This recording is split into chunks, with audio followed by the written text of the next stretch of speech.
Make way for Tim MacMahon, ESPN NBA reporter, and you can see his or listen to his podcast on the Hoop Collective, the band MacMahon, and the book The Wonder Boy, Luka Doncic and the Curse of Greatness. Good to see you again, Tim. What kind of reaction do you think Luka gets tonight? Howdy, Dan. It is going to be a surreal night here in Dallas. And look, this is a heartbroken fan base to this day. Certainly a lot of anger, outrage in the wake of the trade. That is starting to kind of turn into apathy.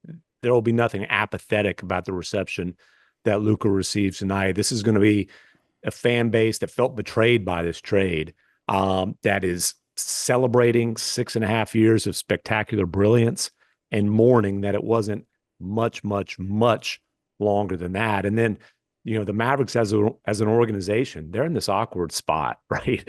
They dumped this dude. He didn't want out. He was closing on a house, his American Forever home in Dallas, lost his earnest money. Not that he can't afford it, but this guy was locked in long-term to Dallas, couldn't wait to sign the Supermax contract. They dumped him in the middle of the night.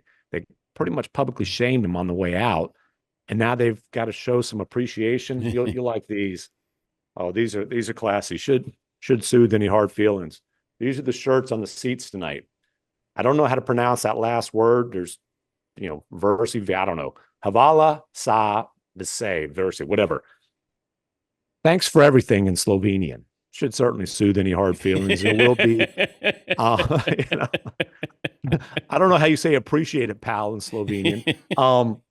There will be a tribute video play, but let's just call it like we see it. This is going to be extraordinarily awkward because the only way that the Mavericks could attempt to justify trading a generational talent as he approaches his prime was to dump on him, was to cite the conditioning concerns, the culture concerns, all those sort of things, which Mavs fans didn't want to hear. Luka certainly felt a certain way about it. And then, Luka last night said he doesn't know how he's going to react. It's going to be emotional. He's used to being the enemy in arenas. He's used to kind of thriving off of that energy. As we saw last night, he's used to kind of going back and forth with fans on the road. He's not used to an entire arena wrapping their arms around him and kind of loving him up. And it'll be very interesting to see how he handles that. If Mark Cuban was still the majority owner, does this deal happen? Hell no. 0.0% chance. Cuban tried to talk Nico Harrison out of it, but Cuban got a 5-minute heads up. There was the equivalent of a handshake agreement on the deal by the time Cuban got a heads up on it. But no, when Cuban lost juice, that made this trade a remote possibility. And look, man, Mark Cuban essentially as the general manager of the Mavericks for 20 some odd years, had plenty of personnel missteps. When we can go back to Steve Nash, the Porzingis trade ended up being a dud in Dallas. They completely bungled the Brunson situation. I could go on and on. One thing he got right was that Luka Doncic was the guy to take the torch from Dirk. Luka Doncic was the guy to build around. And Cuban's strategy with Luka, to just put it bluntly, was to kiss his butt and make sure he did everything possible to ensure that Luka was happy in Dallas long term. And I think that's a reasonable strategy with this level of superstar. Luka's not the only superstar in the league who gets his butt kissed on a regular basis, but they went from kissing his butt for 6 years to stabbing him in the back in year 7, fresh off a finals appearance. There's no way that happens if Cuban's still in charge. You speak about kind of enabling and kissing Luka's butt. You write the book, The Wonder Boy, The Curse of Greatness. We had Vincent Goodwill from Yahoo Sports on last hour, and he said, because I was asking him about this behavior that Luka has, that he has 73 technicals in the last 5 years, most of anybody in the NBA. And Vincent said, he's been enabled his entire life, probably hasn't been told no, and is used to getting his way. You were around him writing this book. Can you see any kind of relationship between how he's brought up and how he acts on the court? Well, I mean, listen, a lot of superstars around the NBA are enabled, and Luka's flaws are as obvious as his talent. There's two main flaws: the conditioning concerns, which honestly is as much about diet as it is conditioning. Does the guy enjoy a post game brewski or twoski? Yes. His post game routine and sometimes the summer routine are way too similar to mine, which you can get away with as a sports writer. You can, but you know what's crazy? I was about to say you can't get away with it as an NBA superstar, but he's a 5-time first team All NBA selection who hasn't hit his prime. He's been to the finals. He took another completely different supporting cast to the conference finals. And that's part of it is like, you could tell him, hey, Luka, you got to change your approach. Luka, you got to lay off the refs. The petulance is not helping you. But it's hard to say, dude, you've got to really change your ways when this dude was a legitimate MVP candidate before he could legally buy one of those beers in America. I mean, at the age of 20, he was putting up historically dominant numbers. His rookie year, he arrived and it was like he was an instant star and the ascension was quick. And it's hard to say, hey, what you're doing is not working when, yeah, it was. I mean, was it perfect? Could he have been better? You could argue that, but it's hard to say his way didn't work when his accomplishments at the age of now 26 stack up with the very best who have ever played in the league. Tim MacMahon, ESPN NBA reporter, covering Luka's return to Dallas, the Lakers and the Mavs, 7:30 Eastern on the mothership. Mike Breen, Doris Burke, Richard Jefferson will have the call in Tim's book, The Wonder Boy, Luka and the Curse of Greatness, now available online wherever books are sold. We were shocked with Luka. We were shocked with what happened in Denver. Mm-hmm. Both are hard to explain, but with Denver at the end of the season, tell me what the logic is to do this right now to fire your coach and GM. Yeah, and let's just be straight. You were shocked Luka was traded, period. Yeah.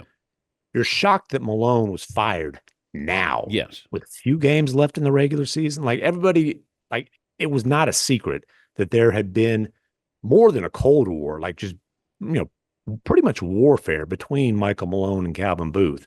And the anticipation was it's going to be one or the other this summer. Well, Josh Kroenke, the face of the Nuggets ownership group, basically said, no, it's going to be both of them now. And what I was told is his explanation internally, as he's meeting with people in the Nuggets organization was, hey, this was an unsustainable situation. And it felt like, the plane was crashing. And the co-pilots were so busy bickering at each other and making it about themselves, talking about Michael Malone and Calvin Booth, that he just needed to, get them both out of the equation. Now, just looking at it from my perspective, with Michael Malone, he's the most successful coach in Nuggets history. Wins record, both regular season, playoffs, a title 2 years ago.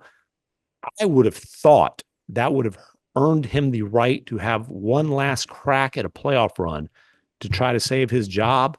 But Josh Kroenke decided, no, we need to get these guys out of the mix right now. And in his mind, that's the only way they're going to have a chance to salvage this season and put together a playoff run. Do you think Luka ends his career in Denver?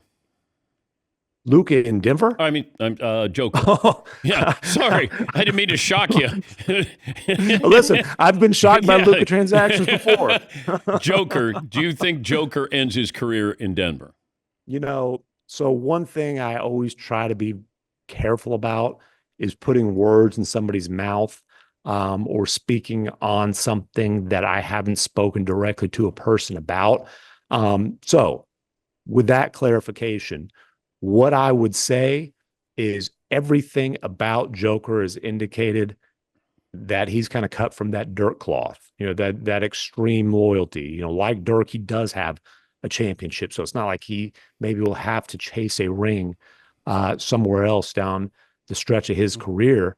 So my guess would be that, yes, he is a Denver Nugget from start to finish of his career. But I mean, if that situation melts down in Denver and he looks around and it's, and he's playing on a mediocre team, I don't know. And you know what? Maybe, maybe he just says to hell with it. I'm gonna go ride my horses in Serbia. I'll give you OKC or the field in the West. I still take Oklahoma City. Okay. And look, man, the Thunder are going to set the NBA record for the best point differential in a season. Like, that's not nothing. Have they done it? Have they made a deep playoff run? Obviously not.